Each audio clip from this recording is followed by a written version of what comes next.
Hi friends, welcome to கௌரிஸ்கோ. இன்றைக்கி நாம் பருப்பு உருண்டை குழம்பு எப்படி வைக்கிறது அப்படிங்கிறத பார்க்கலாமாங்க. பருப்பு உருண்டை குழம்புக்கு நான் ஒரு 100 கிராம் துவரம்பருப்பு, ஒரு 50 கிராம் கடலப்பருப்பு 2 கலந்து எடுத்துருக்கிறேன். ஊற வச்சு வடிகட்டிட்டு இப்போ இதை நம்ம மிக்சியில் போட்டு அரைச்சிக்கலாம். இப்போ இந்த அளவுக்கு அரைச்சிருக்கிறேன். வடக்கி கொஞ்சம் பரபரன்னு அரைப்போம், அதை விட கொஞ்சம் நைஸாக அரைச்சிருக்கிறேன். இது கூட கொஞ்சம் சீரகம், கொஞ்சம் சோம்பு, கொஞ்சம் தேங்காய் துருவுனது, கொத்தமல்லி போட்டுக்கிறேன், ஒரு பச்சை மிளகாய் போட்டுக்கிறேன், கொஞ்சம் பவுடர் சால்ட் கொஞ்சம் போட்டுக்கிறேன். போட்டு நல்லா பிணையணும். இப்போ இதெல்லாம் நம்ம சைஸுக்கு ஏற்ற மாதிரி உருண்டை பண்ணி வச்சாச்சு. இப்போ இது நான் கொஞ்சம் நேரம் ஃப்ரிட்ஜில் வச்சுருவேன். இப்போ நான் எண்ணெய் ஊற்றிட்டேன். எண்ணெய் ஊற்றி எண்ணெய் காஞ்சிருச்சு. எண்ணெய் காஞ்சாச்சு. நல்லா எண்ணெய் கடுகு பொரிஞ்சு வருது. 2 கடுகு உளுந்து பருப்புமே போட்டு இப்போ வெங்காயத்தை போடுறேன்.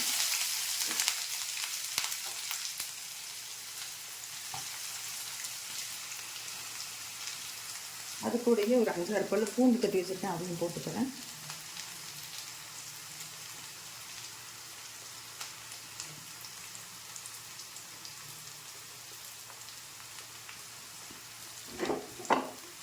நல்லா வதக்கலாம்.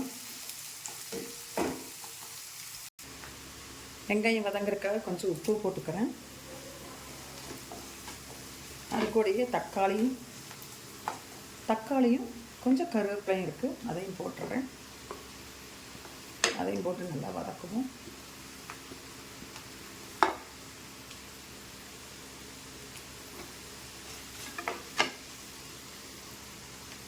இது கூட தக்காளி சாறு ஊற்றுறேன். தக்காளி சாறு,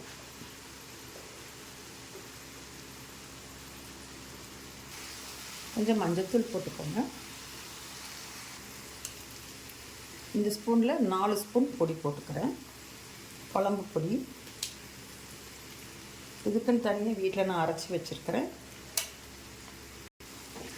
குழம்பு பொடி எப்படி ரெடி பண்ணுறது அப்படின்னு சொல்லி ஒரு வீடியோ நான் போட்டிருக்கிறேன், அந்த சேனல்லையே இருக்குது. வேறு தேவைப்படுறவங்க பார்த்துக்கோங்க. இப்போ இந்த மாதிரி பண்ணிவிட்டு கொஞ்சம் தண்ணி ஊற்றிக்கலாம் வேகிற அளவுக்கு. இப்போ நான் மிக்ஸி அரைச்சோம் இல்லையா, அதுலேயே இருக்கிற அந்த தண்ணியவே அலசி ஊற்றுறேன்.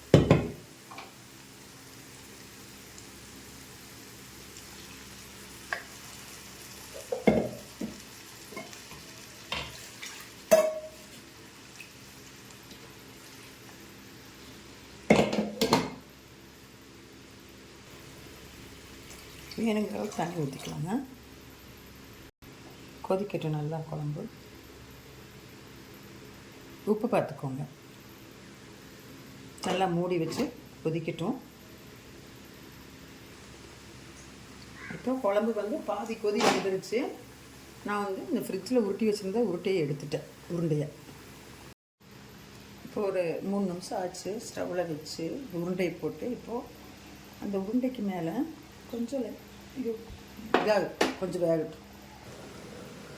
இப்போது அந்த உருண்டை வெந்திருக்குதான்னு பார்ப்போம்.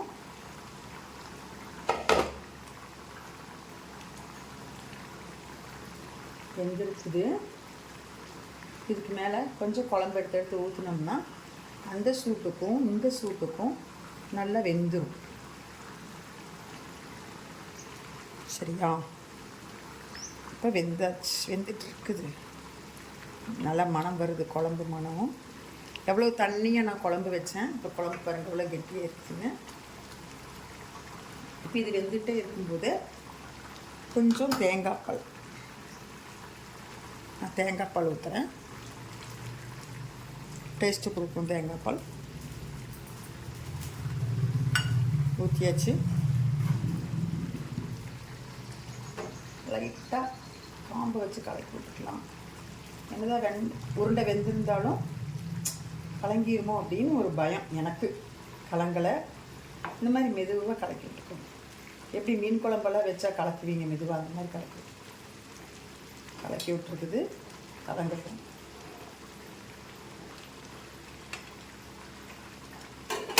வேகட்டும். இப்போ இதையும் மூடி வச்சிடலாம். சூப்பராக வந்திருக்குதுங்க குழம்பு. இதையுமே மூடி வச்சுக்கலாம். இன்னொரு 5 நிமிஷம்.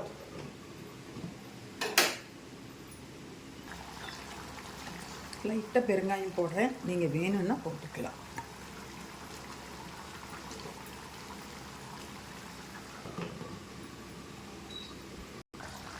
இப்போ மசாலா வாசமெல்லாம் போயாச்சு.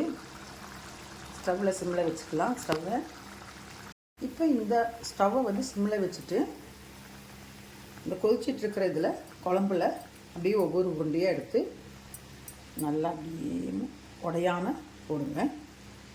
அப்படியே ஒவ்வொன்றா போடுங்க.